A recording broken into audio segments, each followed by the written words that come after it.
Indian സിനിമയിലെ തന്നെ ഏറ്റവും മികച്ച നടന്മാരിൽ ഒരാളാണ് സിദ്ദിഖ്. ചെയ്യുന്ന ഏത് കഥാപാത്രവും മികച്ചതാക്കുന്ന താരം. കോമഡിയനായാലും വില്ലനായാലും നടനായാലും തിളങ്ങി സിദ്ദിഖ് ഏത് വേഷം ചെയ്താലും ആരാധകർ ഏറ്റെടുക്കാറുണ്ട്. മോഹൻലാലുമായുള്ള സൗഹൃദത്തെക്കുറിച്ച് സിദ്ദിഖ് എഴുതിയ പോസ്റ്റാണ് ഇപ്പോൾ സോഷ്യൽ മീഡിയയിൽ വൈറലായിരിക്കുന്നത്. ആ പോസ്റ്റ് ഇങ്ങനെയായിരുന്നു: രാവണപ്രഭുവിന്റെ ഷൂട്ടിംഗ് കഴിഞ്ഞ് തിരിച്ചു മടങ്ങാനുള്ള ഒരുക്കത്തിലായിരുന്നു താൻ. അപ്പോഴാണ് ലാലിന്റെ ചോദ്യം, എറണാകുളത്തേക്കല്ലേ?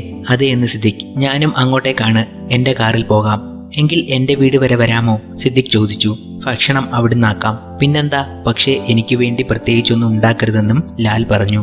അതിന് തന്റെ മനസ്സ് അനുവദിച്ചില്ല. ലാൽ ആദ്യമായി വീട്ടിലേക്ക് വരുന്നതല്ലേ, അതുകൊണ്ട് താൻ വിളിച്ചു പറഞ്ഞു എന്തെങ്കിലും വിശിഷ്ട വിഭവങ്ങൾ കൂടി ഉണ്ടാക്കാൻ. വൈകുന്നേരം 6 മണിയായി ഞങ്ങൾ കോയമ്പത്തൂരിൽ നിന്നും പുറപ്പെട്ടപ്പോൾ വീട്ടിലെത്തുമ്പോൾ 10 മണി കഴിഞ്ഞിരുന്നു. വീട്ടിൽ അന്ന് ഉപ്പയും ഉമ്മയും സീനയും 2 മക്കളുമുണ്ട്. മോളായിട്ടില്ല. എല്ലാവരോടും വളരെ അടുപ്പമുള്ള ഒരാളെ പോലെയാണ് ലാൽ പെരുമാറിയത്. കുട്ടികളോടൊപ്പം അദ്ദേഹം കളിയും ചിരിയുമായി നടന്നു. എല്ലാവർക്കും ലാലിനെ ഇഷ്ടമായി. വീട്ടിൽ വന്നാൽ ലാൽ കസേരയിൽ ഇരിക്കാറില്ല. വീടിന് മുന്നിൽ ഒരു വരാന്തയുണ്ട്. അവിടെ തൂണും ചാരി കാല് നീട്ടിയിരിക്കും. ഒരു സഹപ്രവർത്തകന്റെ വീട്ടിൽ ഇത്രയും റിലാക്സ്ഡ് ആയിട്ടിരിക്കാൻ തനിക്ക് പോലും സാധിക്കില്ല.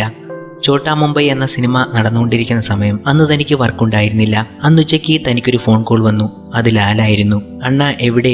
അണ്ണ എന്നാണ് സാധാരണ മോഹൻലാൽ സിദ്ദിഖിനെ വിളിക്കാറുള്ളത്. താൻ വീട്ടിലുണ്ടെന്നും സിദ്ദിഖ് മറുപടി പറഞ്ഞു. ഞാൻ വീട്ടിൽ വന്നാൽ ഊണ് തരുമോ? പിന്നെന്താ, എങ്കിൽ ഗേറ്റ് തുറക്ക്, ഞാൻ നിങ്ങളുടെ വീടിന് മുന്നിലുണ്ട്. ഇതാണ് ലാൽ. ഓരോ നിമിഷവും എന്തെങ്കിലുമൊക്കെ സർപ്രൈസുകൾ അദ്ദേഹം നൽകിക്കൊണ്ടിരിക്കും. ലാലിനോടൊപ്പം 1 മാസം നീളുന്ന ഗൾഫ് ഷോയുടെ ഭാഗമായി താനുമുണ്ടായിരുന്നു. പ്രോഗ്രാമുള്ള ദിവസം വൈകുന്നേരം 4 മണിക്ക് ഞങ്ങൾ ഹോട്ടലിൽ നിന്നും ഇറങ്ങും. വേദിയിലെത്തുന്ന ഞങ്ങളെ കാത്തിരിക്കുന്നത് വിവിധ ഇനം സ്നാക്സും സോഫ്റ്റ് ഡ്രിങ്കുകളും ജ്യൂസും ഒക്കെയാണ്. എല്ലാവരും എന്തെങ്കിലുമൊക്കെ കഴിക്കും. പ്രോഗ്രാമുള്ള ദിവസം തനിക്ക് ടെൻഷനാണ്. വെറും വയറോടെ നിൽക്കുന്നതാണ് തനിക്ക് കംഫർട്ടബിൾ. അതുകൊണ്ട് ഒന്നും കഴിക്കാറില്ല. അപ്പോൾ ലാൽ നിർബന്ധിക്കും. ലാലിനോട് നോ എന്ന് പറയാൻ ബുദ്ധിമുട്ടാണ്. കാരണം ആ രീതിയിലാണ് അദ്ദേഹം അത് അവതരിപ്പിക്കുന്നത്. നല്ല ഫുഡാണ്, നിങ്ങൾ കഴിക്കൂ. ഇത് തന്നെയല്ലേ കുറച്ചു ദിവസങ്ങളായി കഴിക്കുന്നത്, മടുത്തു. ചോറും മീൻകറിയും കഴിക്കാൻ കൊതിയാകുന്നു എന്ന് സിദ്ദിഖ് പറഞ്ഞു. അത് എപ്പോഴും കിട്ടുന്നതല്ലേ, ഇപ്പോൾ ഇത് കഴിക്ക്. നിങ്ങൾ കഴിച്ചാൽ ഞാനും കൂടി കഴിക്കാം. പിന്നെ അതിൽ നിന്നും പിന്മാറാൻ നമുക്കാവില്ല. അന്നത്തെ പ്രോഗ്രാം കഴിഞ്ഞ് ഹോട്ടലിലെത്തുമ്പോൾ രാവിലെ 2 മണി കഴിഞ്ഞിരുന്നു. ഞങ്ങൾ ഒരുമിച്ചാണ് ലിഫ്റ്റിൽ കയറിയത്. എന്റെയും ജയറാമിന്റെ റൂം 4ാമത്തെ നിലയിലാണ്. അതിന് മുകളിലാണ് ലാലിന്റെ മുറി. താൻ റൂമിലെത്തി ഫ്രഷ് ആകാൻ തുടങ്ങുമ്പോഴായിരുന്നു ലാൻഡ് ഫോൺ ശബ്ദിച്ചത്. ഫോൺ എടുക്കുമ്പോൾ മറുതലത്തിൽ ലാലാണ്. എന്റെ മുറി വരെ ഒന്ന് വരുമോ? ലാൽ എപ്പോഴും അങ്ങനെ ചോദിക്കാറുള്ളൂ. അത് ആജ്ഞാപിക്കൽ ആവില്ല, അഭ്യർത്ഥനയാണ്. ഞാൻ ലാലിന്റെ മുറിയിൽ എത്തിയപ്പോൾ കണ്ട കാഴ്ച എന്നെ വീണ്ടും ഞെട്ടിച്ചു. 2 പാത്രത്തിലായി ചോറും മീൻകറിയും ഇരിക്കുന്നു. അന്ന് ദുബായിൽ ലാലിനൊരു റെസ്റ്റോറന്റ് ഉണ്ട്.